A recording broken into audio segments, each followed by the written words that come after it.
ठाण्याचं वैभव असलेल्या जांभळी नाका येथील आनंद चॅरिटेबल ट्रस्ट आयोजित चैत्र नवरात्र उत्सवाचा यंदाचा शुभारंभ मोठ्या उत्साहात पार पडला। यंदाचं हे 31वं वर्ष आहे। श्री छत्रपती शिवाजी महाराज मैदानात देवीच्या भव्य मंडपाचं भूमिपूजन शिवसेनेचे नेते आणि माजी खासदार राजन विचारे यांच्या हस्ते संपन्न झालं। दरवर्षीप्रमाणे यंदाही या उत्सवाची जय्यत तयारी सुरू झाली असून सर्वांच्या हाकेला धावणारी अशी ख्याती असलेल्या देवीच्या दर्शनासाठी ठाणेकर सज्ज झालेत। यावेळी राजन विचारे यांच्या सोबत त्यांच्या पत्नी नंदिनी विचारे यांनी विधिवत पूजा करून आरती केली। यावेळी उपजिल्हाप्रमुख प्रदीप शिंदे, शहर प्रमुख अनिश गाढवे, ठाणे महानगरपालिकेचे नगरसेवक शहाजी खुसपे, माजी नगरसेवक संजय दळवी, मंदार विचारे, मयूर पवार तसंच इतर अनेक पदाधिकारी आणि महिला पदाधिकारीही मोठ्या संख्येने उपस्थित होत्या। भूमिपूजन सोहळ्यादरम्यान शिवसैनिक, युवासेना आणि युवती सेनेचे पदाधिकारी तसंच नागरिक मोठ्या संख्येनेही उपस्थित होते। जांभळी नाका येथील हा चैत्र नवरात्र उत्सव केवळ धार्मिक उत्सव नसून ती ठाण्याची एक परंपरा आहे अशा भावना यावेळी व्यक्त करण्यात आल्या। नागरिकांनीही या सोहळ्याला मोठी गर्दी केली होती, ज्यामुळे परिसरात चैतन्यमय वातावरण निर्माण झालं होतं। आगामी काळात होणाऱ्या 9 दिवसांच्या उत्सवात विविध धार्मिक आणि सांस्कृतिक कार्यक्रमांचं आयोजन करण्यात येणार असल्याचं आयोजकांच्या वतीनं सांगण्यात आलं। साजरी करण्यात येणार आहे। आज मंडप पूजन झालं, काय सांगाल?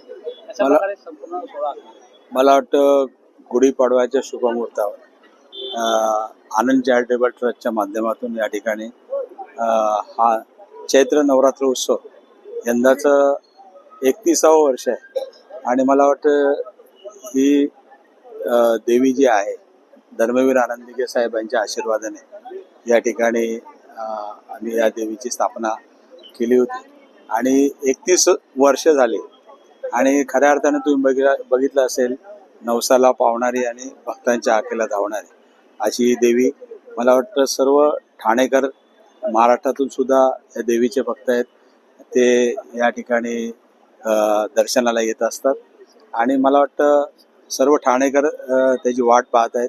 गुढीपाडव्याच्या दिवशी त्या देवीचं आगमन होणार आहे आणि रामनवमीला या कार्यक्रमाची सांगता होणार आहे।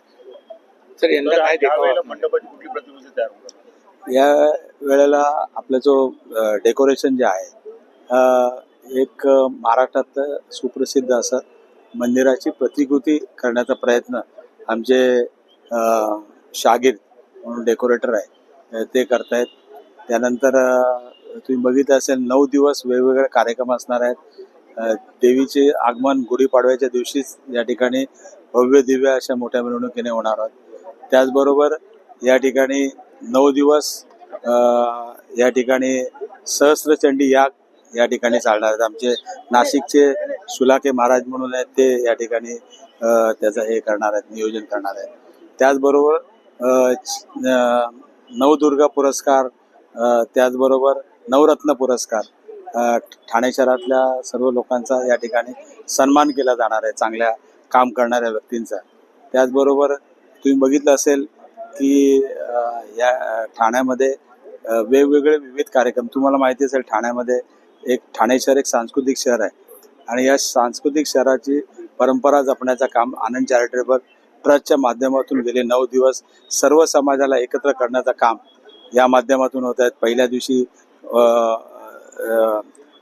जे या ठाणे शहरामध्ये आगरी कोळी मंडळी राहतात आणि त्यांच्या माध्यमातून त्या समाजामध्ये चांगलं काम करणाऱ्या व्यक्तींचा सत्कार त्या ठिकाणी पहिल्या दिवशी त्यांचा मान त्यांना दिलेला आहे आणि त्यानंतर दुसऱ्या दिवशी तुम्ही बघितलं असेल वारकरी पंथातल्या लोकांचा जे निवृत्ती महाराज जे आहेत हबब ते त्यांचं या ठिकाणी प्रवचन असणार आहेत। दुसऱ्या दिवशी तिसऱ्या दिवशी उत्तर भारतीयांचा कार्यक्रम असणार आहे, त्या समाजात केलेल्या चांगल्या व्यक्तींचा गौरव करणार आहे।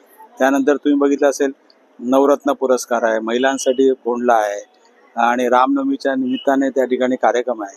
असे विविध कार्यक्रम 9 दिवस सर्व समाजाला एकत्र करून उत्तर भारतीयांसाठी सुद्धा या ठिकाणी कार्यक्रम होणार आहे।